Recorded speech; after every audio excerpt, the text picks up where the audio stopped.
Ask your place to join.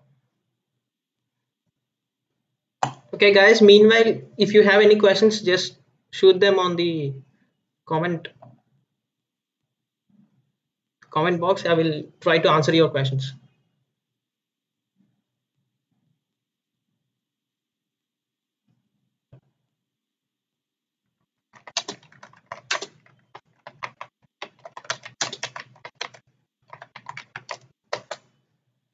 Roadmap to cybersecurity and resources of it.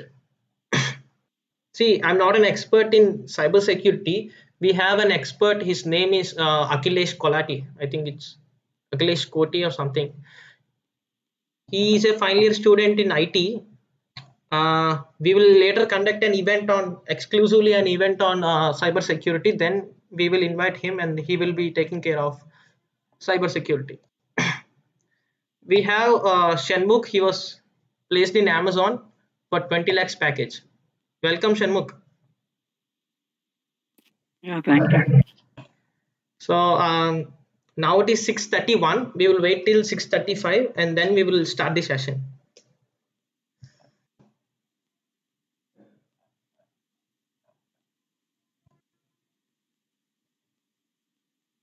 So meanwhile, you can ask me any questions, guys. We will try to answer you. Lokesh Lanki.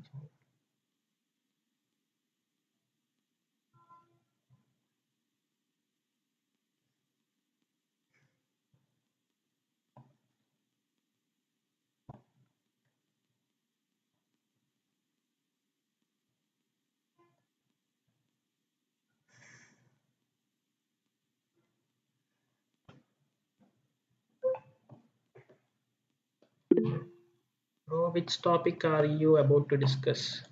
We are about to discuss on competitive programming. What is competitive programming? What is the difference between our conventional programming and competitive programming? How to get into competitive programming, and why is it so important? That those are the questions that I am gonna answer you in this session. And we have Shanmukh. He will be sharing his entire interview experience, which includes, I think, competitive programming is included in your technical interview, right, Shanmukh? Yeah, basic basic computer coding is required. Hmm. So let's wait 3 more minutes and then we can get started. Can you share the group link in WhatsApp? Which group link? अच्छा iron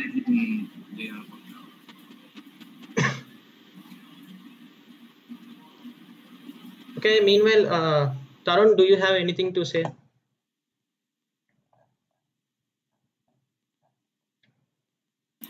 thumbs up 5 minutes है I'm actually admitting it. Okay, okay.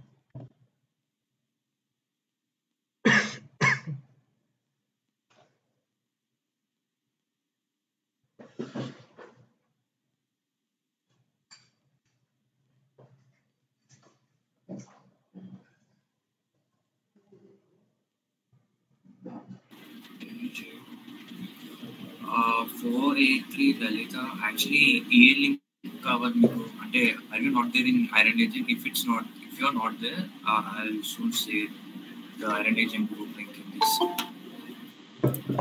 meeting call messages లో నేను share చేస్తాను. Meanwhile, ask your peers to join in this meeting. We'll be having a nice interactive session.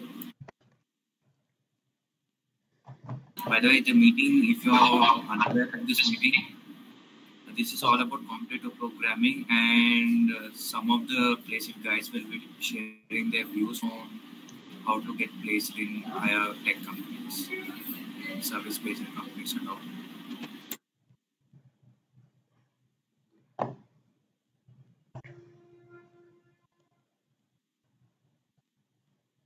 Okay, let's get started. Okay, Shanmukh, I have a question for you. How much competitive programming have you done in your BTech career, and how much did it actually used? I mean, how much have you benefited out of it? Yeah, when it comes to your placements in Amazon? for my role is a tech support role. For that, the basic coding is required. I use it to do in Python. I do practice it in HackerRank firstly, mainly HackerRank, SQL, Python, and Java. In competitive coding, Python is required more for faster and easy to code. So I learned Python and DS, basic DS like trees and trace hashing, linked list. Some basic DS is required for Amazon interview. So they asked two coding questions in interview, and then basic Linux fundamentals like Unix. For IT and CSC, there is a Unix and the Unix commands. Uh, and mainly Amazon, in Amazon, they in the tech support role, they use it to work on Linux systems. So they asked some Linux commands and behavior questions. So I achieved first round, and then second day they asked round two, same as round one, technical plus behavior questions. Both interviews done in each 1 hour. So I qualified by both rounds, and then later 2 weeks, 2 weeks I got selected. There is a news, and I have selected for 20 lakhs package, but tech support role is not 20 lakhs package. It is like 7.5 LPA, but there is a Yeah, yeah, I understood. CTC and all, even Yeah, continue. yeah. they have even included CTC and all in your package, right? No. It is a like internship. First, so there is a 6 months internship, and in each for every month they give a stipend of 50K 50,000, and in that internship, by the experience and performance for each employee, each intern, they analyze the students, they analyze the intern students, and after the 6 months they will give a full-time opportunity. Later it will be converted to full-time opportunity, and by the performance the roles will be changed. There is like 20 LPA, there is a business analyst that is 24 LPA. So basic tech support is 7 LPA. That's it. Okay, Shanmugh, thank you very much for sharing your experience and all. Yeah. So let me what do you say? Summarize what he had told. First of all, in Amazon, two coding questions has been asked in when it comes to technical round, and most of the questions are focused on Unix and Linux, right? Yeah. See, both Unix and Linux are nothing but an operating systems, right? I mean, how should I say? Now in your mobile phone, if you're using an Android phone, Android is an operating system which runs the phone. Similarly, for Apple phones, we have something called iOS. So that is the operating system in iOS, and even the what do you say? Airbook, MacBook, and all, they have something called iOS. That's a separate operating system. And this Android operating system that was being what do you say? Maintained by Google was actually being used in a lot of devices when it comes to iOS. And Android is actually originated from a operating system that is nothing but Linux. So, what I'm trying to say is most of the technical questions that are asked for Shanmugh were on Linux and Unix, which are subjects which you will be getting in Shanmugh. Which year did you got these subjects? I mean, in which year? Yeah. Third year, first time we have completed that subject. So see, these Linux and Unix are nothing but operating system related subjects. These are the subjects which you will be getting if you are in CS and IT. You will be getting in third year, first semester. But if you really want to learn a lot and go deeper, you can start learning Linux and Unix right now. For that, you have some online courses and all. All of you are aware about Coursera, right? In that Coursera is nothing but an online learning platform where you can just search for Linux and Unix courses. There you can learn about Linux and Unix. So those are the core areas that Amazon people are concentrating. And when it comes to programming, Shanmugh has chosen a language called Python. So in Python, we have something called a library that is called regex. Regex is nothing but string related library.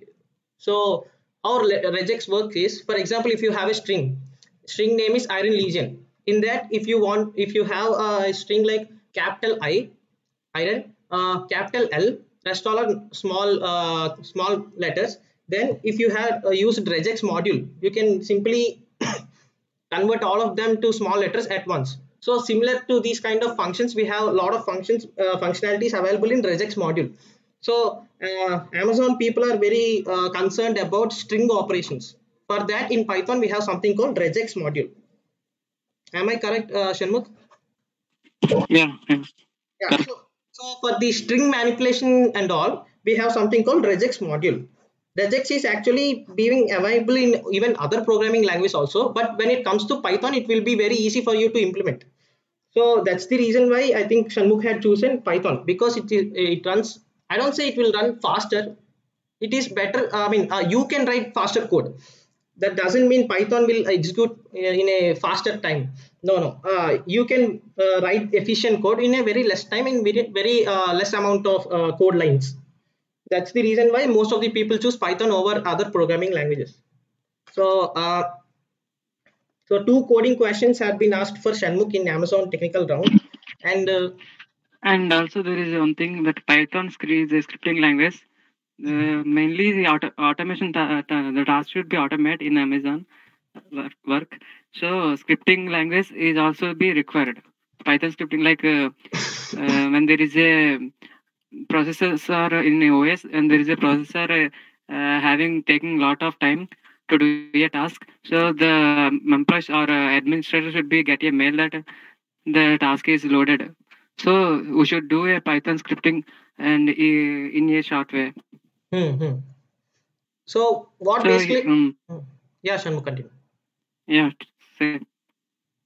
So what Shanmugh is trying to say is, when it comes to processing the code, Python will be executed very the amount of code lines required. I mean, the length of code will be very short. That's the reason why it will be very faster for developing automated programs for testing a lot of things. Even Shanmugh got selected for, I think, automation role, right? So in automation, Yeah. what happens is you will be writing some piece of code. That code will be testing some parameters. That Shanmugh had said that a process is nothing but consider it as an application. If an application is consuming a lot of resources, CPU time and IO time, how shall I say? If a particular application is eating up all your RAM space, then it have to detect the particular application and it have to notify the owner. So that's an example for automation task. So when it comes to automation, Python programming will be very useful. That's what Shanmugh is trying to convey you people. And is there anything you want to add, Shanmugh? Yeah, no, in the Amazon review, there is the Amazon principles. Some basic 15 principles are there for customer principles, so we should learn before the interview. So by using the principles, we should tell that behavior questions. Like they will ask some questions like how you satisfy the customer by doing your work. By using this Amazon principles, like customer appreciation, like some there are so such in Google. By using those, we should do behavior questions. They will ask, and they will ask some how will you complete the work or assign a task in a less time. So how you do each step. So they will ask like that. So what he's trying to say is there are somewhere around 12 to 13. Is it 12, Shanmugh? 12 to 13 principles are there, right, for Amazon? Yeah, 15 principles are there. 15, okay. Yeah. Somewhere around 12 to 15 principles are there for Amazon. These principles are nothing but how an employee of an Amazon employee should behave. That's nothing but, I mean, what are the qualities that an Amazon employee should possess? Those are nothing but these principles. These principles include leadership skills, communication skills, and what else? the ability to manage people, the ability to help out people, juniors, seniors, the way they interact and all. So all these behavior related things will be given in Amazon's principles. So you can just Google out Amazon 15 principles, you will get some list. So make sure you have all those qualities in you. So that is nothing but what do you say, that are the requirements for your attitude and behavior when it comes to if you are working for Amazon. So you are supposed to have all those behavior related characteristics in you when if you want to get placed into Amazon. So that's what Shanmugh is trying to say. He's trying to tell you people that not only technical skills, you even need to learn a lot of communication skills, leadership skills, and all management skills, being able to interact with people well. All those skills comes under these Amazon 15 principles. Yeah, that's the thing. Not only Amazon, even for other companies also, they have a set of rules and regulations that every employee should follow. So make sure that along with the technical knowledge and all, you should even have these other behavior related skills and all in you. And also one thing that beside of this, there is a subject, some important core subjects are there, like CN, computer networks, operating system, and DBMS. These three are mainly used for cloud support role and tech support role. So they will ask some in deep, like in computer networks, the protocols, network protocols, and in OS and the CPU utilization and RAM utilization, they will ask some basic questions. It also helps to achieve the interview process. So let me summarize what Shanmugh wants to say. See, basically, you have some core subjects when it comes to computer science and IT people. You people have some core subjects. I will tell the subject names. First one is operating systems. Second one is computer networks. Third one is DBMS. DBMS. So these are the three most important subjects when it comes to computer science and IT people. So what about the non-CS people? Even non-CS people can learn these operating system, computer networks, and DBMS, even though they are not present in their core curriculum.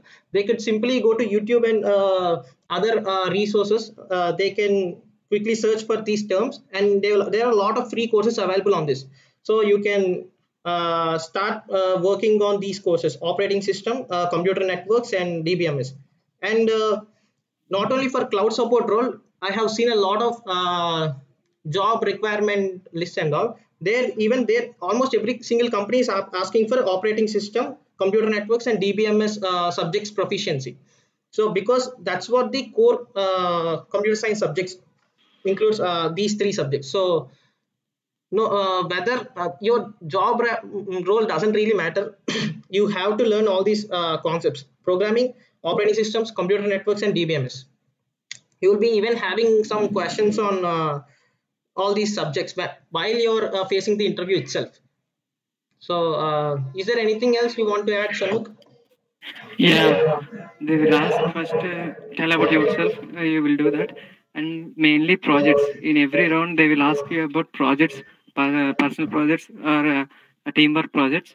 So you should include minimum 3 or 4 projects, and based on the skills. So projects, in that project, you should explain each step. So how you what is your approach, and how did you do with the teamwork or a single, and how many days you will did you complete it in. So we should explain the every step. Yeah. So what he's saying is you need to focus on even on building projects and all. So why projects is so important is project is the proof of concept that you people had known something related to technology, because projects is where you apply your knowledge and concepts you have learned.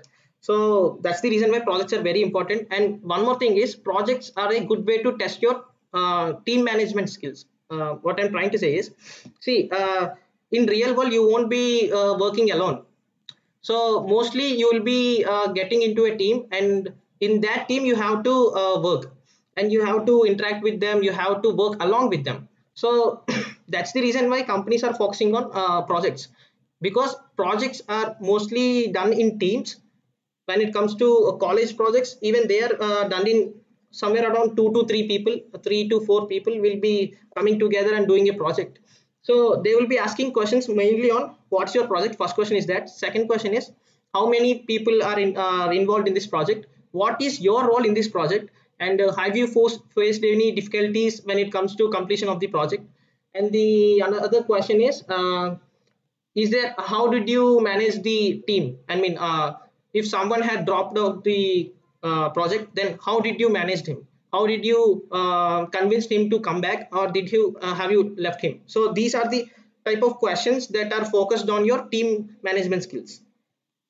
So anything else, Shanmugh? Yeah, that's it. Yeah, only these 2 rounds. But first, there is an online assessment, a basic aptitude, aptitude and reasoning and verbal, and some basic core concepts is required.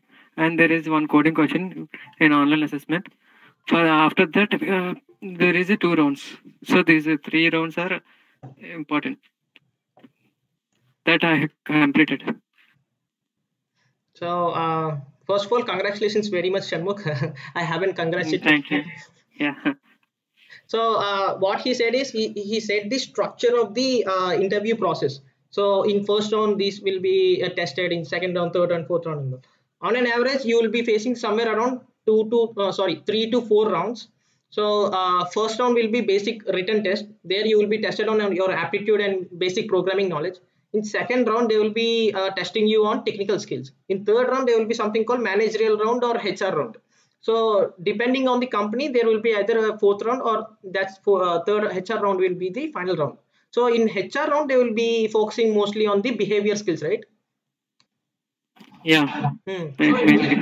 In technical round, they will be focusing mostly on your projects and the skills and all that are required by the company.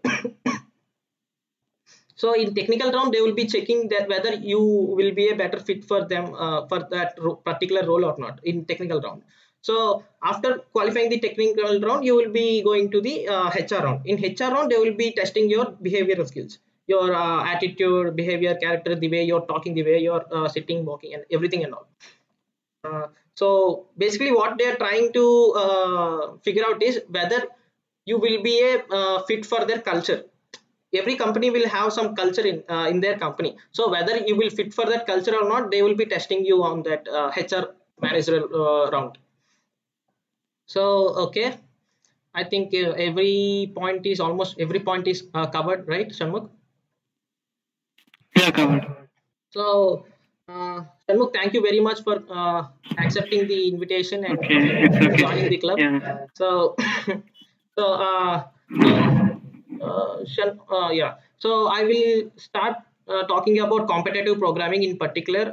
So if you people are interested, then you can stay. Else, if you had just came for sake of Shanmugh, the 20 lakhs package guy, you can leave right now.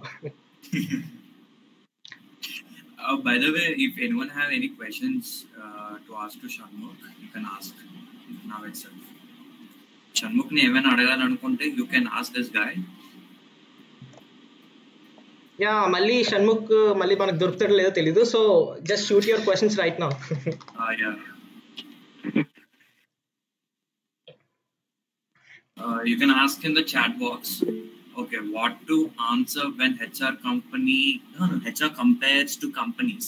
Shanmugh, there's a question for you. Like, what to answer when HR compares to companies?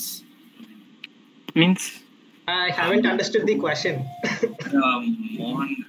Mohan, ఏ చెప్పాలనుకున్నా కొంచెం క్లియర్గా మామూలుగా చెప్పు, microphone on చేసి.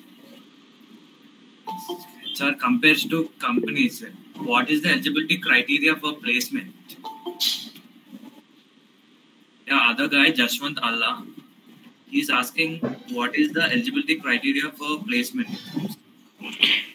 Placements means మీరు చూడండి, first placements కి just basic questions అడుగుతారు. Like minimum Python నేర్చుకోండి, అది చాలు. Python basic and DS basic, linked list లాంటివి అంటే 5 LPA అబోవ్ అయితే మీకు డిఎస్ కొంచెం ఎక్కువ అడుగుతారు. సో 5 LPA లో అయితే పర్లేదు, బేసిక్ పైథాన్ ఉంటే సరిపోతుంది. అబోవ్ అయితే డిఎస్, లింక్డ్ లిస్ట్ కానీ గ్రాఫ్స్ కానీ అవి కొంచెం నేర్చుకోవాలి. సో నార్మల్ ప్లేస్మెంట్స్కి అయితే పైథాన్, ఇంకా కోర్ సబ్జెక్ట్స్ అంటే 3 సిఎన్, ఓఎస్, డిబిఎంఎస్.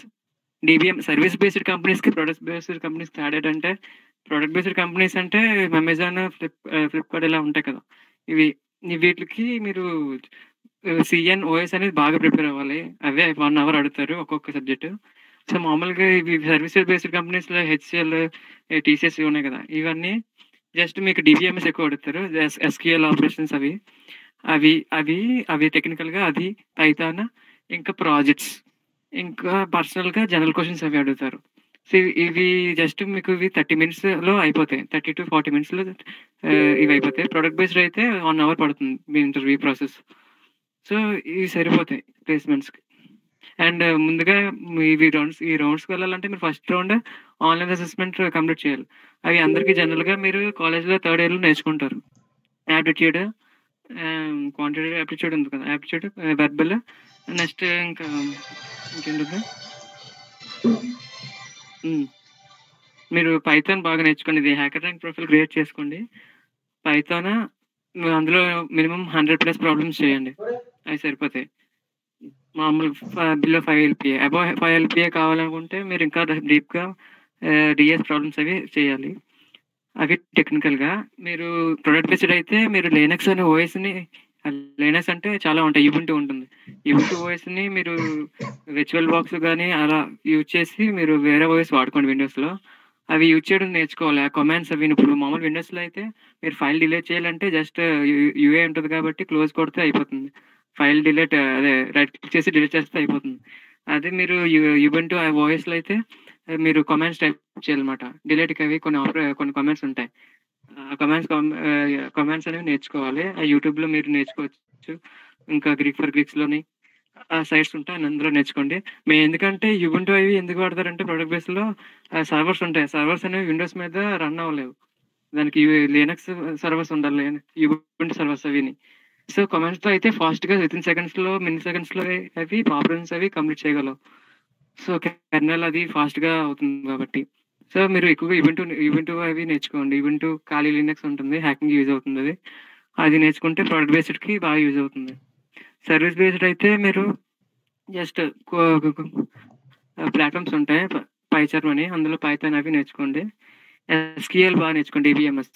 ఎస్క్యూఎల్ కూడా మీరు హ్యాకర్ ర్యాంక్లో ఉంటాయి, అవి అందులో కూడా చేయొచ్చు. సో ఈ మినిమం చాలు placements.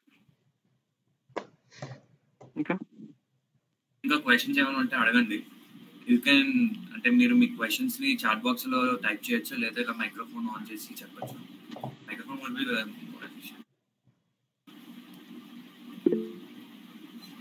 will be bro. Okay. Is there any certificates?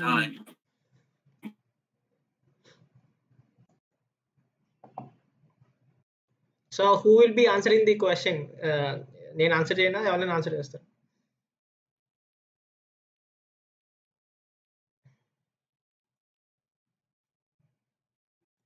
Hello hello hello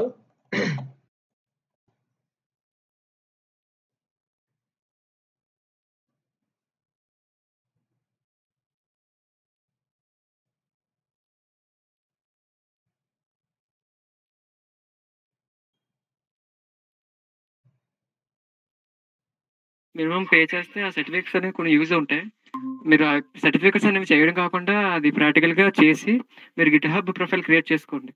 GitHub profile చేసిన ప్రతి ప్రాజెక్టు గిట్హబ్ ప్రొఫైల్లో అప్లోడ్ చేయండి. అప్లోడ్ చేసి సర్టిఫికేట్స్ కూడా అప్లోడ్ చేసేయండి. ఆ లింక్ అనేది రెజ్యూమ్లో యాడ్ చేసుకోండి. అది ఎందుకంటే ఇంటర్వ్యూస్లో కూడా మీరు చెప్పింది కరెక్టా కాదని వాళ్ళు వెరిఫై చేస్తారు, లింక్స్. దానివల్ల మీకు బెనిఫిట్ ఉంటుంది కూడా. సర్టిఫికేట్స్ అయితే చేయండి. మీకు ఏ స్కిల్ కావాలి, వెబ్ డెవలప్మెంట్ కావాలన్నా, యాప్ డెవలప్మెంట్ కావాలంటే ఏదైతే అది సర్టిఫికేట్స్ మినిమం 2-3 ఉంటే సరిపోతుంది. నెక్స్ట్ క్వశ్చన్ కూడా ఉన్నది. How do we know for which role will be chosen? It is our choice of applying, or they will choose based on our performance or the courses we do. అంటే ఇది company తగ్గట్టు ఉంటుంది. మీరు role అనేది వాళ్ళు ముందుగా decide చేయరు. First online assessment ఉంటుంది, అది మీరు యాప్టిట్యూడ్ అవి కోడింగ్ అది చేస్తారు కదా. సో దాన్ని బట్టి మీరు కోడింగ్ ఫుల్గా చేస్తే సో ఒక రోల్ అవుతుంది, ఒక రోల్లో వస్తారు. కోడింగ్ ఆఫ్ అయితే ఇంకో రోల్లో వస్తుంది. అది కొన్ని కంపెనీస్ అలా ఉంటాయి. నార్మల్గా రోల్స్ అనేవి ముందుగా డిసైడ్ చేయరు, కొన్ని కంపెనీస్ అయితే చేస్తాయి.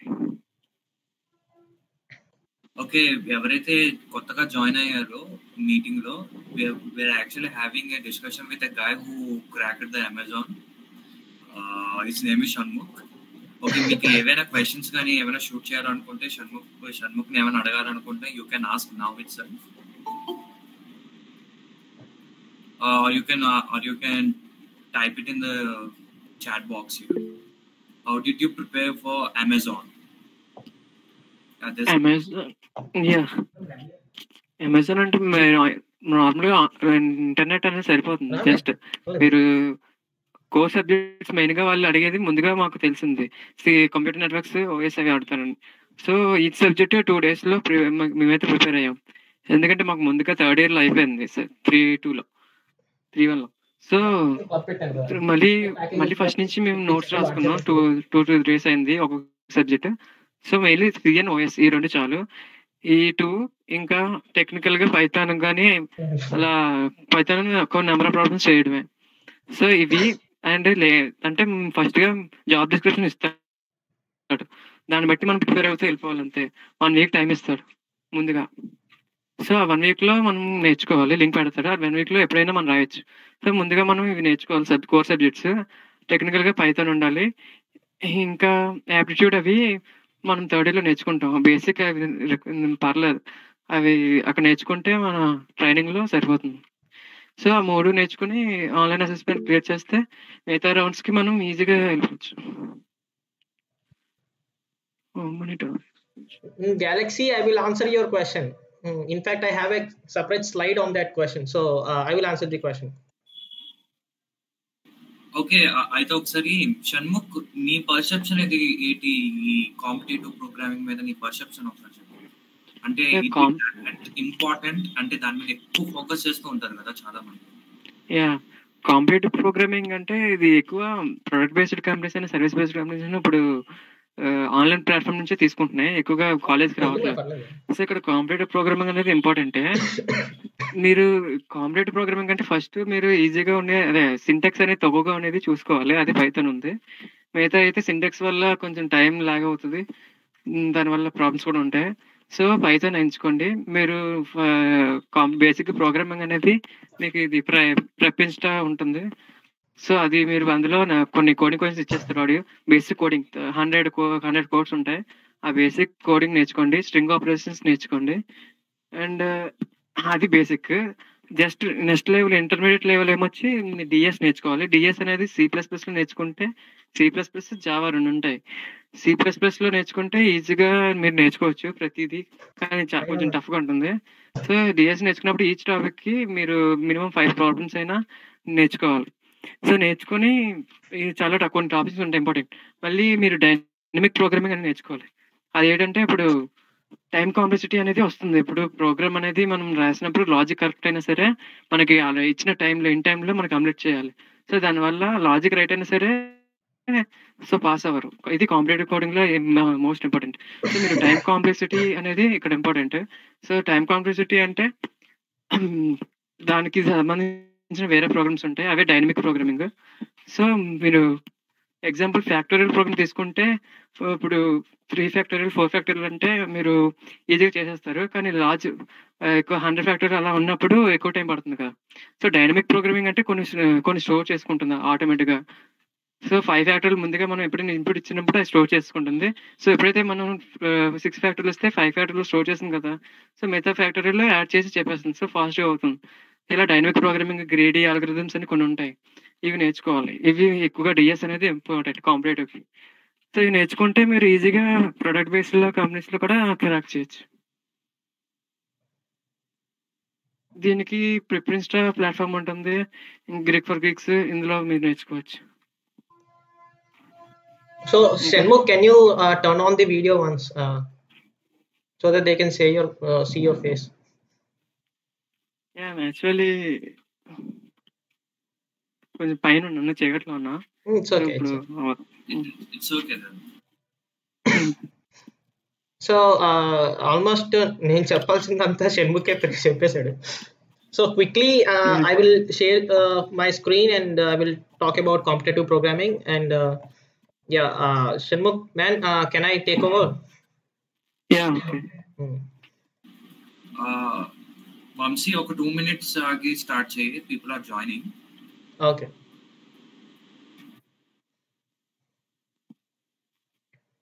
Now it's 7:05. We will wait till 7:07. Yeah. In the meanwhile, you can ask questions. ఎవరికైనా ఏమైనా డౌట్స్ ఉంటే అడగండి.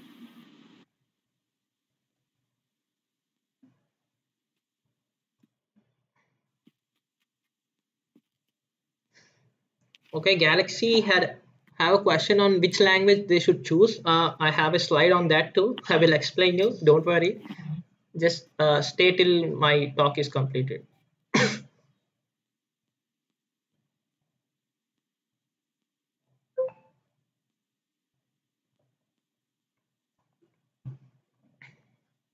When should I start CP? Real prime as soon as possible, man. That's the one line answer for you. Do you agree, Shanmukh? Yeah, right.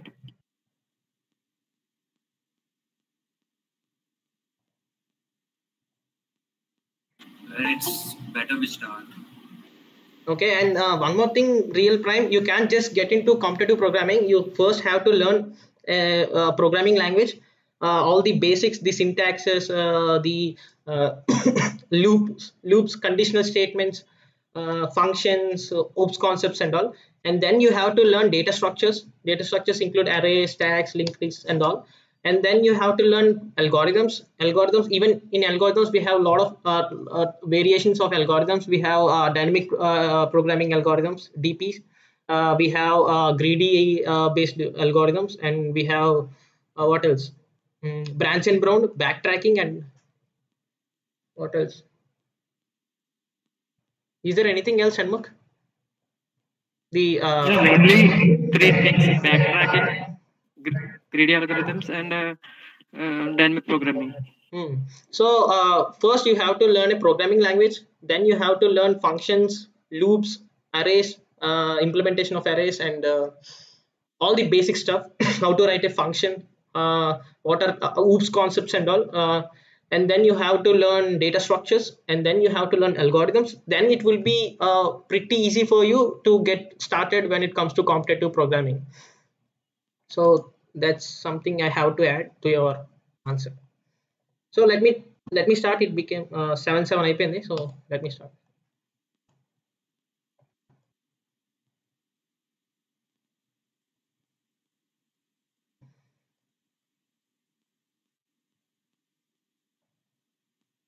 Hello, is my screen is visible for you? Yeah. So I will be answering the questions. I mean, question answer format. I will be doing the my talk in question answer format. The first question is, what is a programming language? This is a very basic question, and the answer for that is, see, it's a way to communicate to the computer. That's it. For our communication, we use English, Telugu, Tamil, Hindi, and all, right? There are languages, human languages, and similarly, animals will be having some language, so they can communicate with each other. Chimpanzees, orangutans will use sign language and all. Similarly, programming language is a way to communicate with the computer. Why do you need to communicate with the computer is, we will give some instructions, a set of instructions. These set of instructions are nothing but programs. Okay, so these programs, I mean, what we want the computer to do, that is nothing but the set of instructions. We will be writing that in the set of instructions. That is nothing but programs. So in order to communicate with the computer, I mean, in order to make it do what we want to do, we need a programming language to communicate with it. So simply you will be typing some code in the laptop or computer, whatever it is. Then it will try to understand what you have written. That process is nothing but compilation and interpretation and all. I mean, code compile avutundi antaru kada. That is nothing but computer trying to understand what you have given to the computer. and then it will execute that set of instructions. So this entire process have to be done, and the initial step is nothing but talking to the computer. Programming language is nothing but a way to communicate with the computers. So see, it is very similar to our English, Telugu, Tamil, all these language communication channels. So programming language is nothing but a communication channel between a human and a computer. So that's the answer for the first question. What is a programming language? Next question. Why are there so many programming languages? That's the most important question, I think. See, we can do a lot of stuff with computers. We can develop apps. Hello? Hello, am I audible? Yeah. See, we can do a lot of applications with computers. I mean, computers can do a lot of stuff. We can develop apps, Android apps. We can develop iOS, Apple related apps, iOS based apps, and then we can develop websites. We can make video games. We can edit videos. We can build software programs for essentially to computers, and we can make robotics and stuff, and all comes under these computer science only. And we can build AI systems, we can hack other systems. So there are a lot of things that a computer can do, right? So these things that a computer could do is nothing but a downstream task. Downstream task. These downstream tasks are nothing but applications. So depending upon the application, you have to choose your programming language. See, if you want to build an IoT related system, I mean a hardware related system, then you have to go for a language called Arduino language or C. C++ are widely used languages. Why? Because they are the see, no, there are three type of languages basically: low level languages, mid level languages, high level languages. High level languages are nothing but they are very easy for a human to communicate with the computer. The mostly the syntax will be very easy, and the way we talk to the computer is very similar to the way we talk with another human. So that's the reason why they are called high level programming languages. High level programming languages example is nothing but a Python, JavaScript, and what else? Python and JavaScript. So and mid level programming languages are nothing but the medium level language, nothing between the high level programming language and the low level programming language. So low level programming languages are very hard to do. I mean it's very hard to code. Examples are assembly. Assembly is nothing but a programming language. Even that is a programming language, but assembly is very hard to understand. Assembly is very hard to code. And in assembly we will be dealing with almost every particular hardware related unit in the computer. So you will be assigning the address that you have to store the variables and memory allocation, and also you will have complete control on the hardware when it comes to assembly programming languages. So if you want to have complete control over a hardware system, then you need to go for low level programming languages. Low level programming language includes C++.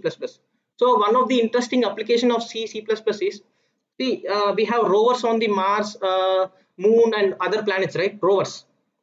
These rovers, in that rovers, there are some software programs, right?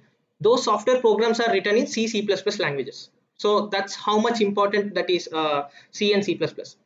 So, and one more important thing is, no matter what applications you are trying to build, ultimately your application have to be run on a software. Your software have to run on a hardware system, right? So for that you have to communicate with the hardware system. So what will happen under the hood is, first you will be writing some software on the hardware system. For that you will be using a high level programming language like Python or JavaScript or what else, Swift. So these programming languages will be converted into ultimately will be converted into C++, because hardware system can only understand C++ languages. So that's the reason why C++ will be in the your almost every branch person will be having their in their curriculum that C++ and all. So I think I have convinced you people that C++ is the most important language. That's that's the reason why C++ language will be in almost every single branch. Why are okay? Next question. which one should I choose? So the optimal path for this will be,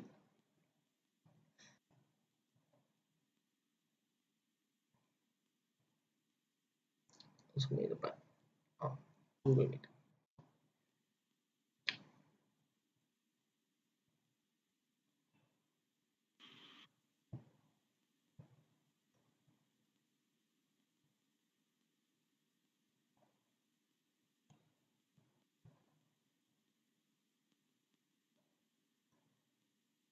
So guys, are you able to see this board now? Yes. Yeah. See, if you consider even Shenmukh's advice and even other people's advice, most of the people will be recommending you to learn Python.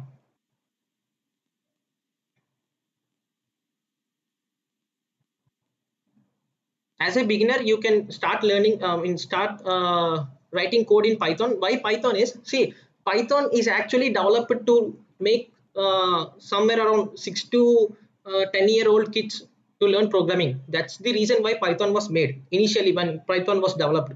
So Python, in fact, Python was made in a such a way that even a 6 years old, 10 years old kid can understand the way how computers think. So that's the reason why Python is very, very, very easy to get started.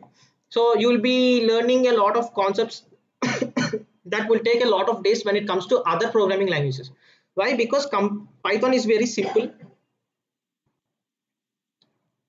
and also Python have a lot of applications. I mean, Python is used in a lot of applications. Even Python is used in web development also. So almost, if you take any application out there, if you take any technology, Python will be somehow involved in that. So that's the reason why Python is chosen by most of the people. First reason is it's very simple. I mean, anyone can get started using Python, and then it have a lot of applications. So what we will recommend is first start with Python. In Python, you can learn syntaxes and all, and then learn how functions will work, how functions loops will work, and then learn objective oriented concepts. Oops. In Python, it will be quite difficult to learn oops, so let's not consider oops. So in Python, you should learn syntaxes, functions, and how loops and arrays work. So these are the basic stuff to get started into programming. So we will recommend you to go with Python. So first start with Python, and then go to C++.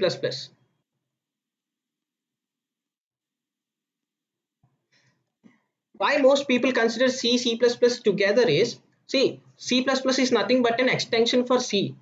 In C++, we have very minute difference. There are very minute differences in when it comes to syntax for C and C++.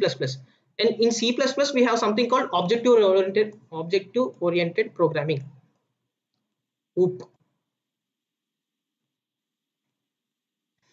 So this is the reason why C and C++ will be considered together. So we will recommend you to start with Python and then go for C++ for learning structures,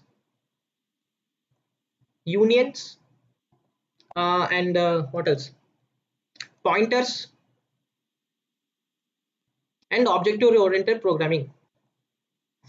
Why am I recommending structures, union, pointers, and objective-oriented programming is, see, objective-oriented programming questions will be asked in almost every single development-related role, because see, objective-oriented programming is nothing but it is a way to simplify our work. So almost every single application out there will be using OOP, objective-oriented programming.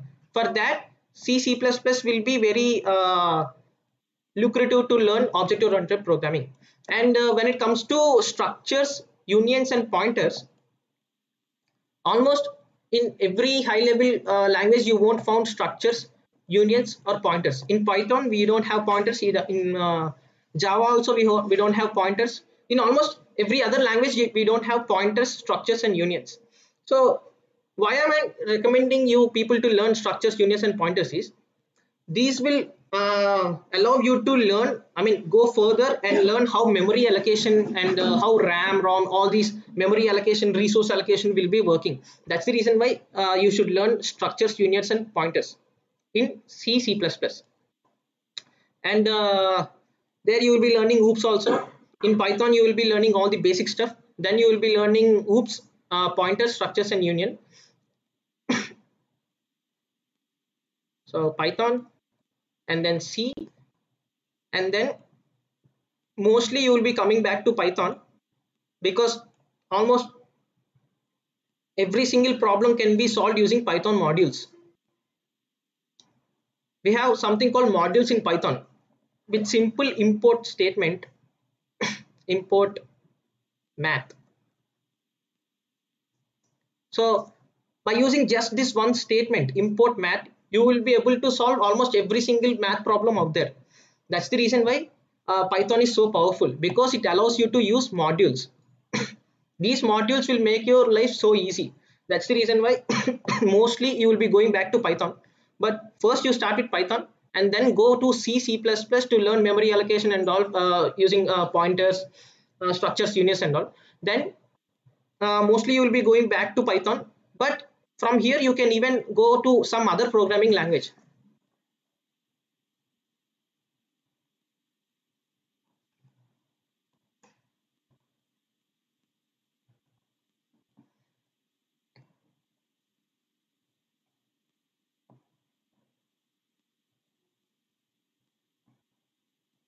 So why this point is very important is, after learning C, you will be learning almost everything that is related to a programming language. I mean, everything you will be knowing about how to communicate with a computer. So that will make you very easy to understand other programming languages like JavaScript, Perl, PHP, and what else? TypeScript, Swift, and Kotlin. So what I'm trying to say is, first start with Python for learning all the basic concepts. Then go to C, C++ for learning advanced concepts like pointers, pointers, arrays, what else? Even in C++, we have something called STL, Standard Template Library. If you could learn this STL completely, then you can be very it will be very easy for you to get into competitive programming, because even C++ will be coming with something called STL, Standard Template Library. Here all the data structures and algorithms that are required for competitive programming will be in somewhere around 2 to 3 lines only. So that's the reason why you can go to I mean, you can stick with C++ or you can go back to Python. So why I'm giving this inflection point is, here you are going to other programming languages, right? So at this point you can decide which technology you should pursue in your career. So if you want to go for web development, then you can go for JavaScript and TypeScript, PHP and all. If you want to explore your career options in AI, then you can go to Python or R programming language. I mean, machine learning, data mining, data science and all comes under AI. So if you want to get into AI, you should learn R and Python. So if you want to get into web development, you should learn JavaScript and TypeScript and PHP. Even in web development, Python will be used, but mostly people will prefer JavaScript and TypeScript. So depending on the application, you can choose which language you should learn after learning Python and C++, C++. So you have to choose, I mean, you have to pick a technology that you like, that you would like to pursue in your career. Then you have to choose the programming language. But this should be your optimal, I mean, this is our optimal path that we have realized, because I have talked with a lot of people. Everyone said Python is the best programming language for getting started. That's the reason why I have kept Python in the beginning. And then for learning C, C++ and all, why we should learn C++ and all, because you will get a lot of understanding, I mean, deeper knowledge when it comes to memory allocation, dynamic allocation and all, variables allocation, all the hardware stuff that is very important when it comes to competitive programming, because in competitive programming we have something called time complexity and space complexity. So you should be able to calculate how much time your code will take based on your given input. So and even how much space it will occupy based on the given input. That is nothing but time complexity and space complexity. So Shanmugh had said previously that even if your code logic is correct, if it's taking longer time for execution, then it will not be considered. So that's the reason why you should learn about memory allocation, how variables are exchanging, how pointers are pointing to other variables and all. So that's the reason why I have kept C++ in the second phase. After this point, this is nothing but an inflection point. Here you should decide which technology you want to pursue. If you want to go for web development, you can go for JavaScript and TypeScript. If you want to get into AI, then you have to learn Python and you have to go deeper and you have to learn a lot of modules that are related to Python and R. So if you want to develop Android applications, then you have to learn Kotlin, Java or Kotlin. But nowadays most of the people are preparing Kotlin because Google had standardized that Kotlin have to be the go-to language when it comes to Android development, standard app development. So Kotlin is for Android development, Swift is for iOS development. I mean, if you want to build iOS, Apple, if you want to build apps for Apple related products, then you have to learn Swift. So that is the entire big picture when it comes to how to choose a programming language. So am I audible? Am I visible? That people, hello? Entor cheppindi okay na? Okay. Okay. So can I go to the next slide? Yes. Guys, one addition, array of addition, right? Yes. ఇక్కడ Python C++ చెప్పాలా దానికోసం ఏంటంటే ఈ C++ అనేది చాలా ఎక్కువ use చేస్తారు competitive coding compare to Python.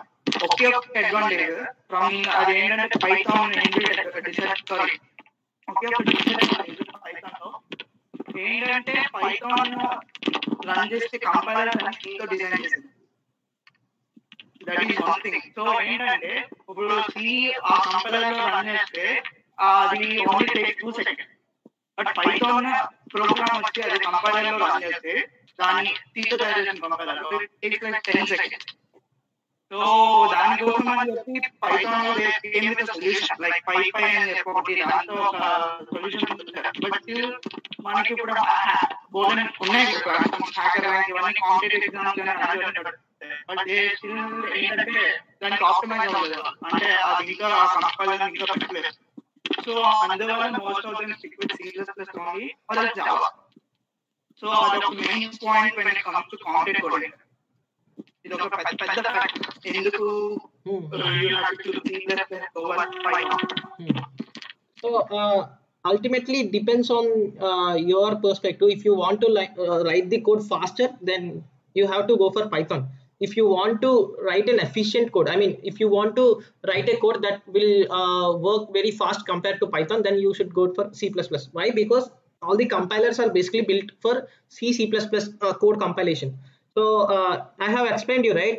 No matter what high level programming you choose, JavaScript, Python, Java, whatever it is, all those high level programming languages have to be converted to C++, and then they have to be converted to assembly level languages.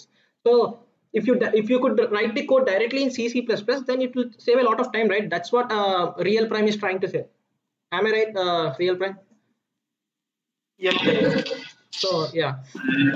One more thing is when you actually even hacker rank కానీ లేదా hacker competitions లో participate చేస్తున్నప్పుడు in one of the stages like within the CPU time, within the speculated time code compile అయిపోవాలి అని కొన్ని restrictions ఉన్నాయి అన్నమాట. When you actually participate in some of the competitive coding related competitions participate చేస్తే ఇలాంటి కొన్ని ఉన్నాయి. Even in hacker rank I think so. Hacker rank వాటిలో కనబడదు. hacker ఇలాంటి ప్లాట్ఫామ్స్ లో ఏంటంటే వెన్యూ అంటే కోడ్ అన్నిటికీ ఒకటే, కాకపోతే ఏంటంటే ఇంత టైంలో ఇంత స్పెసిఫిక్ టైంలో కంపైల్ అయిపోవాలని కొన్ని రెస్ట్రిక్షన్స్ ఉంటాయి. సో ఫర్దర్ మనం ఏంటంటే కొన్ని లైక్ C++ అనే C++ కోడింగ్ లాంగ్వేజ్ ఎక్కువగా ప్రిఫర్ చేస్తూ ఉంటారు. Because when we compare C++ with Python, compile time for C++ is faster when compared to Python. Python is really like, it's like a user-friendly language of the it takes little time. And when compared to C++, Python కొంచెం స్లోగా compare అవుతుంది. కానీ coding విషయానికి వస్తే మాత్రం like ఈజీగా ఉండాలి, తర్వాత అందరికి అర్థమయ్యేట్టుగా ఉండాలంటే మాత్రం పైథాన్. లేదు కంపేర్ టైం కొంచెం అంటే CPU టైం తక్కువ తీసుకోవాలి అంటే మాత్రం you can go for C++. అది నేను I mean well heard thing అన్నమాట C++ ఎక్కువ. And one more point to add is konni like global, when it comes to global level competitions, like we have Google Hashcode, Google CodeJam and all, and even Facebook Ignite Cup and all, right? For some ACM, ICPC, see, these are like global level coding competitions. For global level national level coding only for global level competitive programming contest, they will give separate compile time, separate memory space for all the different programming languages you have. So when you're participating in global level competitions, then doesn't the programming language doesn't really matter, because for C++, those judges and people who are hosting the event, they know that C++ is faster than Python. So that's the reason why they will set a different time limit for C++. They will set a different time limit for Python, JavaScript and all. So but the problem arises when it comes to your campus placements and national level competitions, because when it comes to campus placements, most of the campus placements were on service based companies. They are the ones who will be hosting. I mean TCS, Wipro, Accenture, what else, and every other startup out there will be relying on some third party to host these competitive programming contests. There they will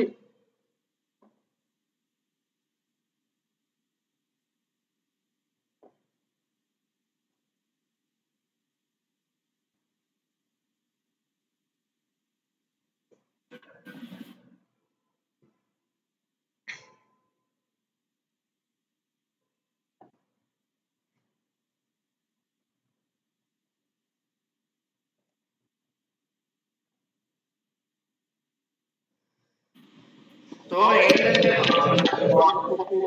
అలాంటివి చూస్తే college వచ్చేసరికి service based company, కానీ ఎక్కువ competitive programming ఇప్పుడు చూస్తారంటే ఏ companies అంటే product based companies వస్తాయి. Because they wanted you to build an application, real time application కావాలి. So దాన్ని ఆ ప్లేస్ లో they want your expertise. So దానికోసం ఏం జరిగింది అండ్ సర్వీస్ బేస్డ్ వచ్చేసరికి సర్వీస్ బేస్డ్ మొత్తం అంతా already figure out what to do everything. So ఇక్కడ అలాంటివి ఉండవు. అరే వంశీ వచ్చా? You continue. సో ఇందాక ఎక్కడ ఆగిపోయింది, డిస్కనెక్ట్ అయింది.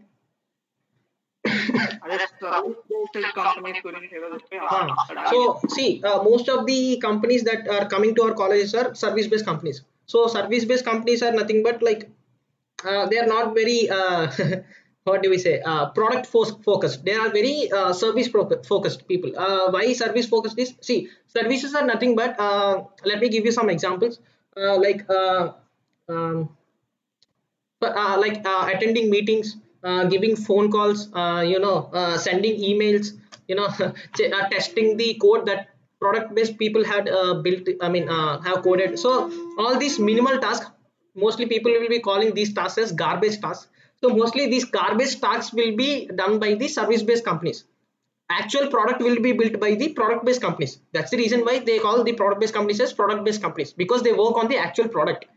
And then the services service based companies will be focusing on services, providing services like customer support and all, testing the code written by the customer, the programmer who is working for product based company. So that's the reason why even Shanmukh had mentioned that when it comes to package, if you want to aim for higher package, more than 5 lakhs package, you have to learn data structures, algorithms, and all. But when you're focusing for normal level, mid-level packages like 3.6 or 4, 5, 6, that range package, you don't have to you don't have to get obsessed about competitive programming and all, because there you won't be actually coding anything. And these service-based companies will be relying on third-party companies for hosting their coding competitions. There, they will be using the same time limit for almost all programming languages. So, if in C, C++ you get compiled the code for around 10 minutes, if you have compiled the same code in Python for 15 minutes, they will consider the code written by C, C++ programmer as the winner. So that's the reason why we will recommend you to go with C, C++ when it comes to service-based companies. But when you are attending global level contests or some product-based companies related any coding competitions and all, you can go with any programming language. Their programming language doesn't really matter. So, am I clear? Hello? Hello? No. So, okay, can I go to the next slide? No. Okay, fine.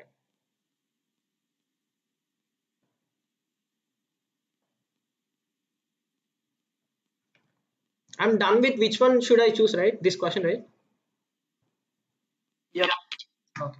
So let me tell you in a quick manner that what's the difference between programming and competitive programming. See, in program for doing programming, I mean nothing but coding. I mean giving instructions to the computer. You don't really have to learn the complex algorithms and logics that are required to crack the competitive programming related questions. So when it comes to programming, basic knowledge of data structures algorithms. In fact, you don't have to learn most of the complicated advanced data structures algorithms. With basic programming language, I mean the syntaxes, for loops, arrays, linked lists, what else? Pointers, arrays. These basics are sufficient to do any sort of application development. So because mostly you will be learning some software module or a framework. There they will be using mostly the components for building the things. So for that, you won't be actually using any data structures algorithms for building the application. So you can ask any developer out there; they will be they will be telling you the same thing. Ask them that have you used any data structures or algorithms in your life?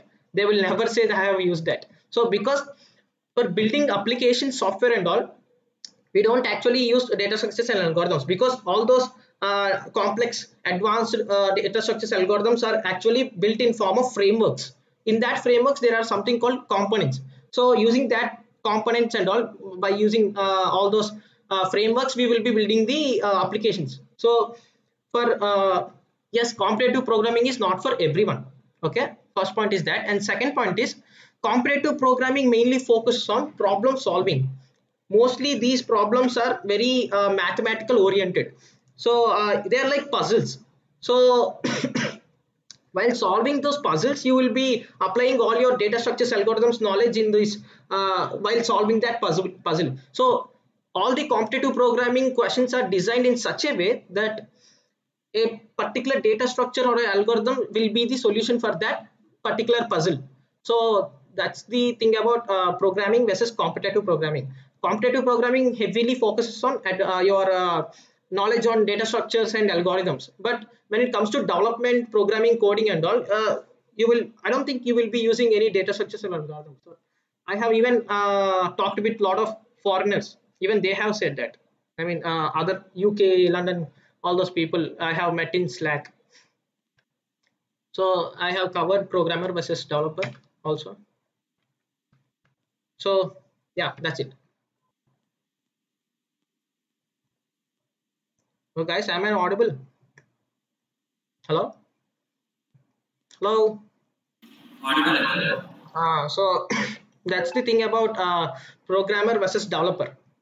So when it's come to developing the anything, if you want to develop any hardware related project like drone or autonomous car or something, you won't be using data structures algorithms. And when it comes to building Android apps or mobile apps, you won't be using any data structures algorithms.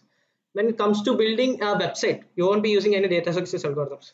when it comes to hacking other people's devices and all, you won't be using data structures algorithms. So mostly in real time, I don't think you will be ever using data structures algorithms, that you will be learning a lot when it comes to preparing for these interview processes. But these interviews and all will be only focusing on competitive programming, because they want to know your problem solving approach.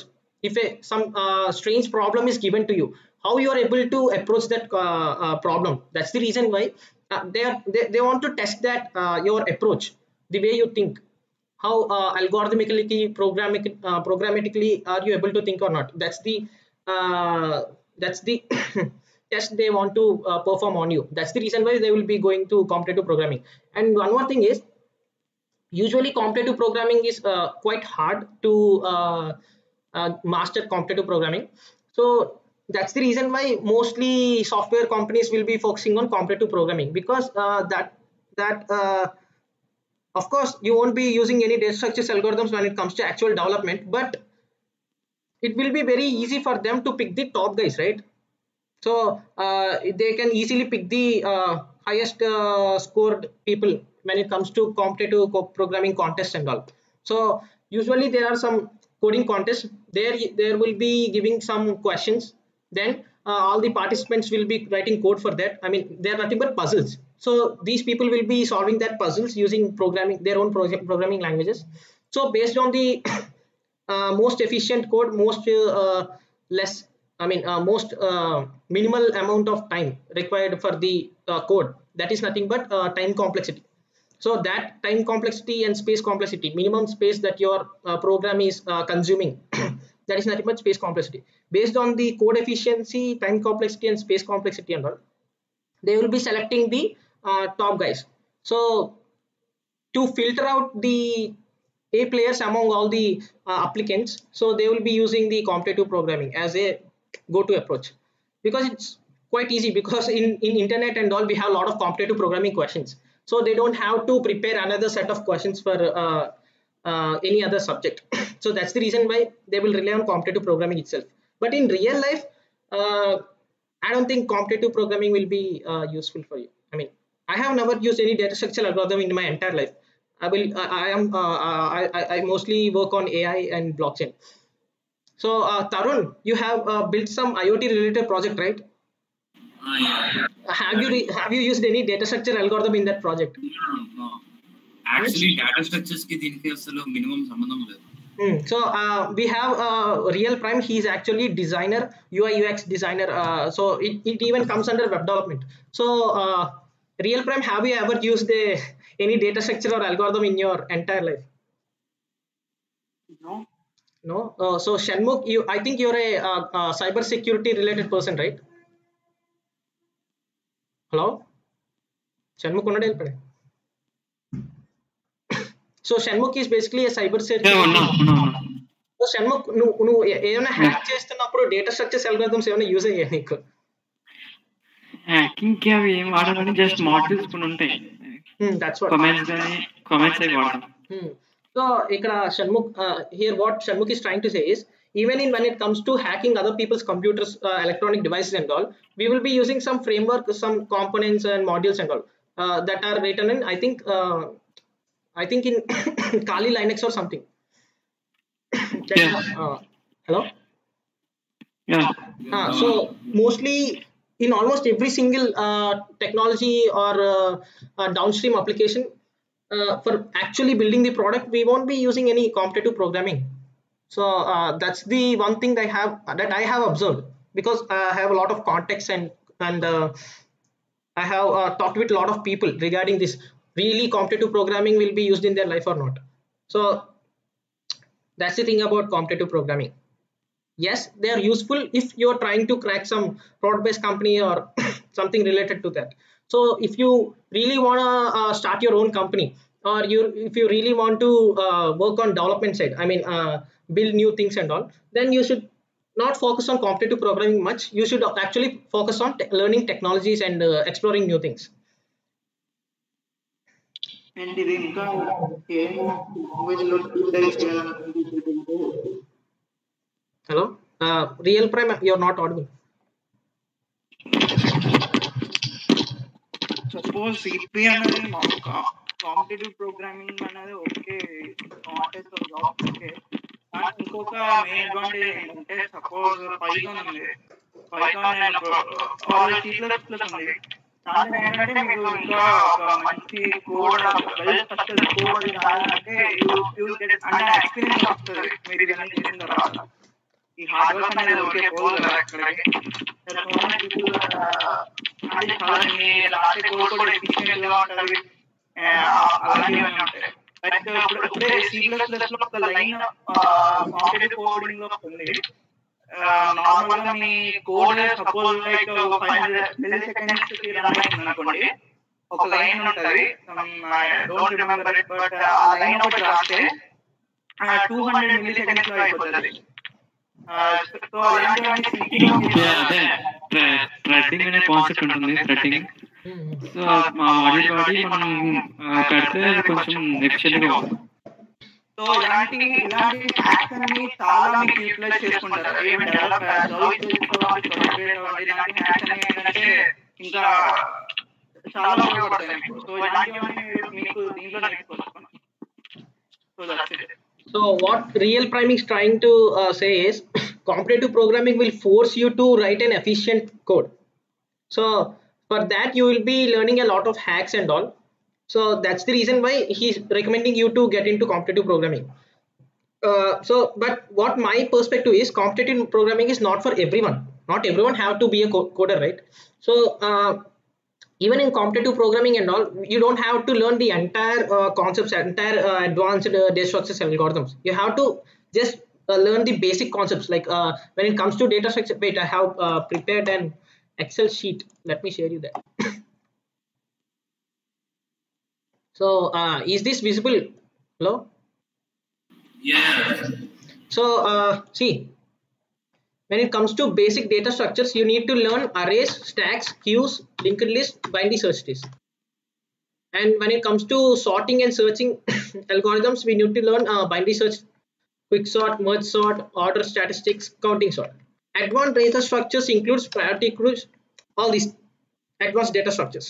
So after you get accustomed to how to use all the sorting, searching, and graph related algorithms, then you could go for string manipulation algorithms.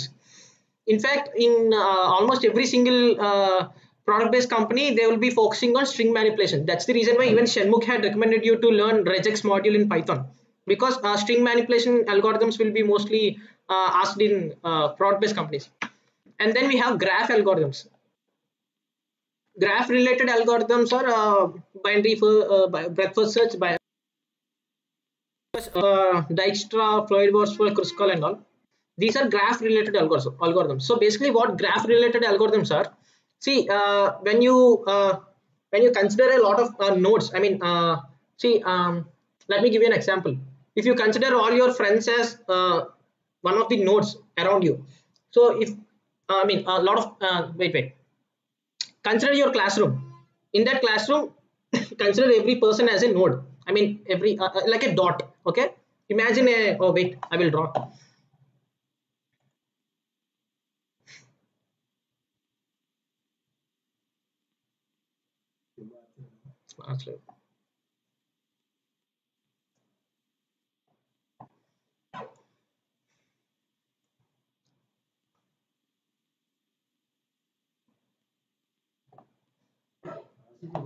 Guys, is this whiteboard visible?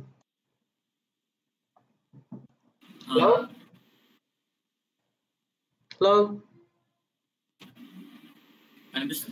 Okay. So if you consider this this space, then if you consider your classroom and then consider each of them as nodes, these circles are nothing but nodes. Now this is you,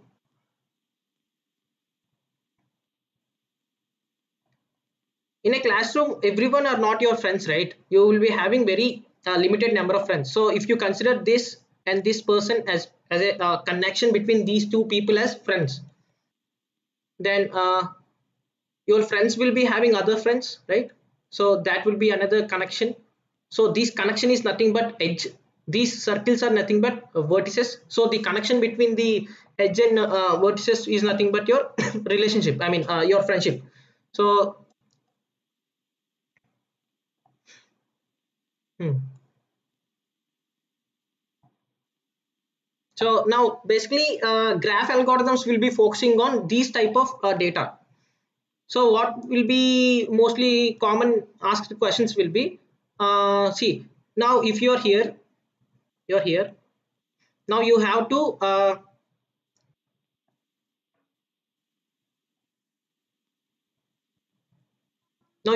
talk to with this guy. For that, first you need to talk to with this guy, right? And then you need to talk with this guy, and then you need to talk with this guy and then you need to talk with this guy. Why? Because you people are not directly connected, right? So these sort of nodes graph related problems are will be solved using something called graph algorithms. So that's the thing of about graph algorithms. Even Sharmukh had recommended about you should be learning about graph algorithms and all. And greedy algorithms are another type of algorithms where you will be optimizing some value. Backtracking, dynamic programming. The most difficult part in entire DS algo will be dynamic programming. So you should start with all these easy basic data structures, sorting, advanced data structures, string manipulation, graph algorithms and all. Then you need to go with dynamic programming. These are pretty advanced stuff, more advanced stuff. Number theory.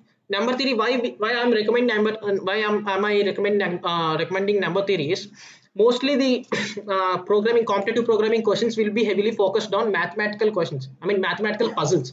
That's the reason why you should be having very sound knowledge in even mathematics. You need to learn all these mathematical theorems and all, because in some cases they won't be providing any context that is related to if they have asked you to calculate the distance between some points, then you need to know how to calculate the distance between 2 points, right? So that's the reason why I am recommending you to learn even number theory. And these are super advanced concepts. For even for 30 to 40 lakh package, I don't think you will be using all these algorithms. If you're interested in participating global level contests like ACM, ICPC and all, then you can you have to go for all these advanced concepts. So you will be starting with basic data structures, and then you have to go with sorting, searching algorithms, then advanced data structures, string manipulation, graph algorithms, greedy algorithms, backtracking, dynamic programming. For most of the 20 lakh package, 30 lakh package, even for 40 lakh package, you can stop here itself. Dynamic programming will be the end of your placements. So if you want to participate in global level contest, then you need to go with all this. So I will be forwarding this document to your WhatsApp groups and all. Don't worry.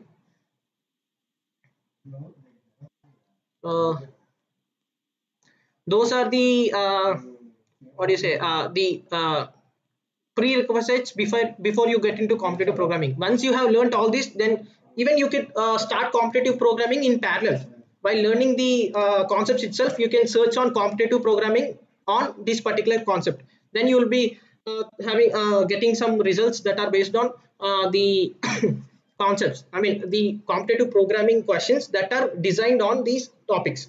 So either you can go with sequential approach that after learning all these concepts and all, then you can go to competitive programming. Else you can go in parallel. I will recommend you people to go in parallel. So is there anything else you want to add, guys? One thing, data entry, because while you're programming or doing some coding related stuff, there are like many approaches to get the optimal solution, right? And based on my experience on competitor, I mean, I have not dug deep into the competitive programming, but I am like competitive programming with a తెలుసు, and coding related stuff I am really good with it.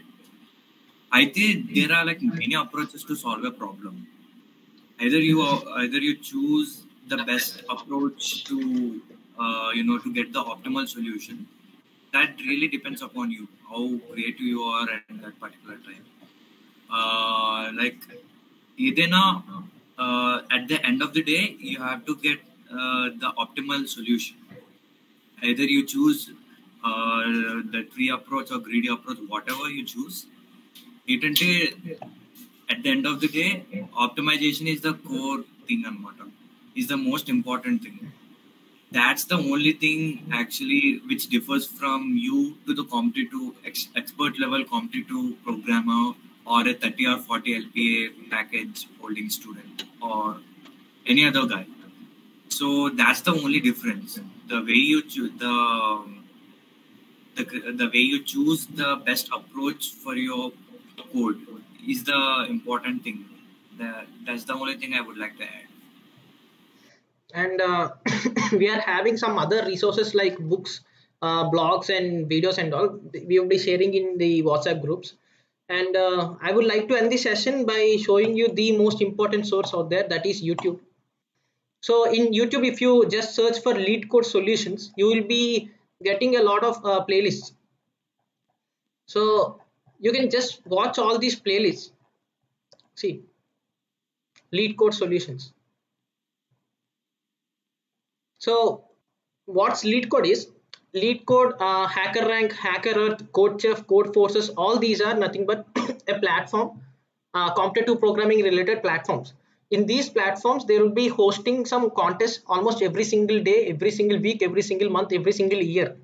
So these are international wide, national wide hackathons, and contests will be host. I mean, programming related contests will be hosted in these platforms. So one more interesting thing that is about LeetCode is mostly the questions in LeetCode will be from the product based companies. I mean, in product based companies, they will be designing some competitive programming related questions, right? Those questions are taken from the I mean, these really LeetCode related sorry, in LeetCode all the questions are from product based company designers. I mean, product based company competitive programming questions designers. So they have took a lot of questions from directly from the competitive programming related questions in the product based companies interviews. So, and even product based companies and service based companies have started asking questions from the LeetCode platform. That's the reason why I'm recommending LeetCode. In LeetCode, unlike any other platform out there like HackerEarth, HackerRank and all, there are somewhere around 100 to 200 questions. So what LeetCode is trying to say is, I mean, what LeetCode is promising you is, if you have completed all the questions available in LeetCode platform, somewhere around 200 to 300, then you will be an expert in programming. So for that, you have freely available content on YouTube, LeetCode solved questions and all, because all the competitive programming related questions are quite hard to solve. Hey, what's up, guys? It is Nick White here, and I do. So it will be very hard for you to learn on your own by programming and trying to experimenting with your own code. Instead, you could just watch all these videos and learn from the experts. So that's the most important resources out there when it comes to competitive programming. So am I clear? If everyone had understood what I had said, just unmute yourself and say yes, or comment yes in the chat box.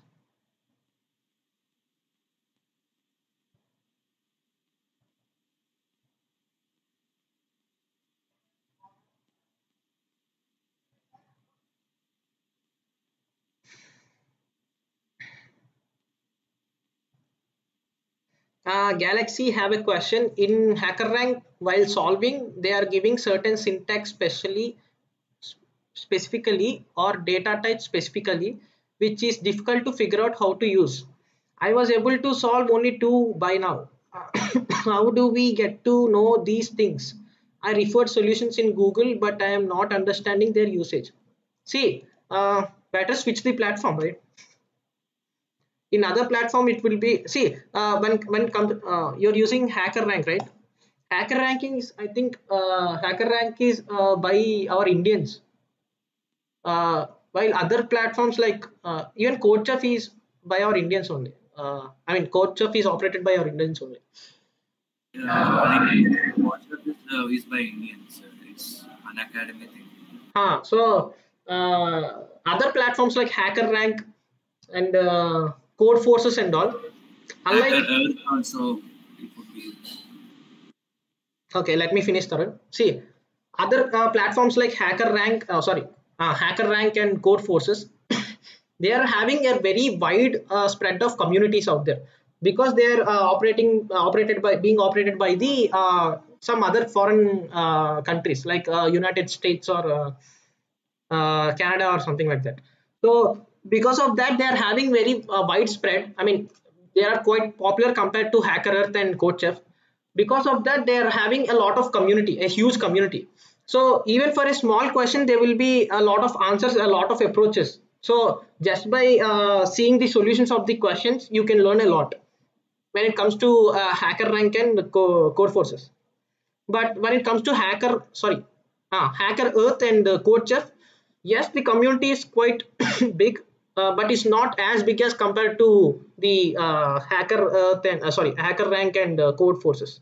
So depending on the spread of the community, you should choose the platform and go for LeetCode, man. In LeetCode, you have almost every single out there, every single solution out there. First, you check out solutions to these problems, and I think you will understand almost every single question out there. In CodeChef, constraints or question solving pattern is different. Um, no, in fact, almost every single platform will be using same type of format. So LeetCode is for beginners. They are having some questions on for beginners. They are having some questions on intermediate related. Intermediate knowledge people, and they even have questions on advanced people. So you can get started with beginner level questions.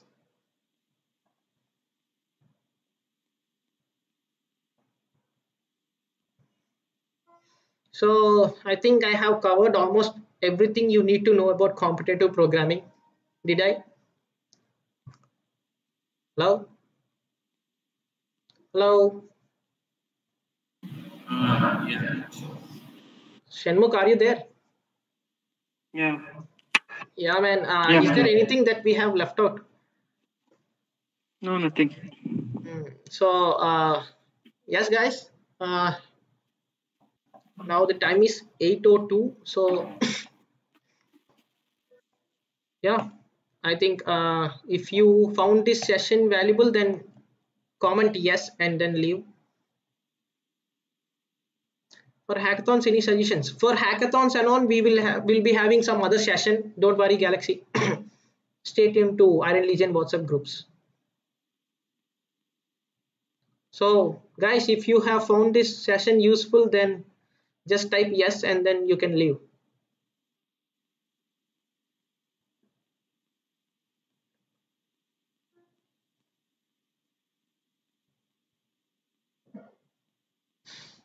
Shanmukh and Tarun, you can leave, man. Yeah, okay. Okay, thank you, man. It's okay.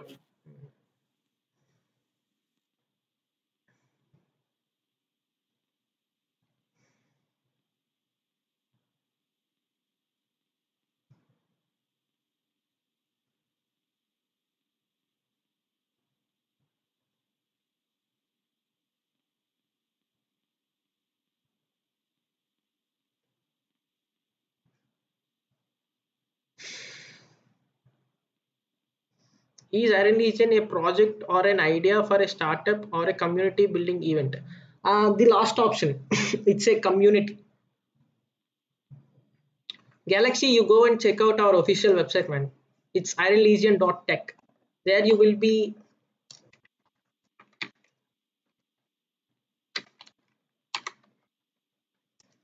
There you can find out who we are, what we do, and what we stand for. Manasa Adari. By the way, Galaxy, what's your name? Hello. The Galaxy guy, what's your name? Actually? Our college has an active club like for entrepreneurship. No, for entrepreneurship, we don't have any club. I mean, we have something called ED Cell, Let's say entrepreneurship. Hello? ED club అని ఒకటి ఉన్నది కదా. No, no, it's not a club, man. It's not a club. But it's not a club.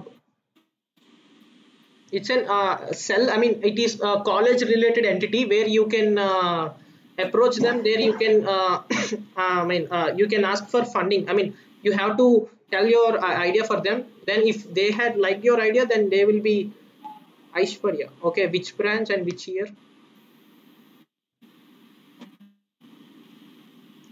So basically, EDCell in our college is for supporting entrepreneurs, student entrepreneurs.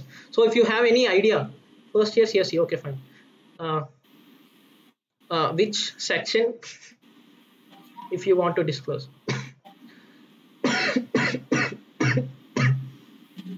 So in EDCell, they will be supporting you in not only in terms of monetary support. They will also support you in other ways also, like by giving you some resources that they could give, like they could give the college no, okay, fine. They could give you some college related resources, like I mean, they have given me the access to use the tutorial rooms and all to record all my videos. So yeah, college will be supporting you if they like your idea, and if that idea is beneficial for the colleges and all. So I think everyone else had just joined the meet and left for their other works. Only 6 participants have left. So Galaxy, if your if all your doubts have been resolved, then you can leave. What happens now?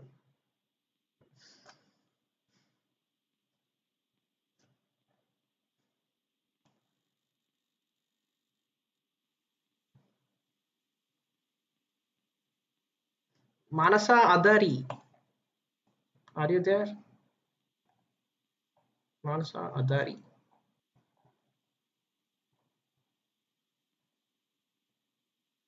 Okay. Okay, Galaxy, if you have any other question, just ask us, else you could leave.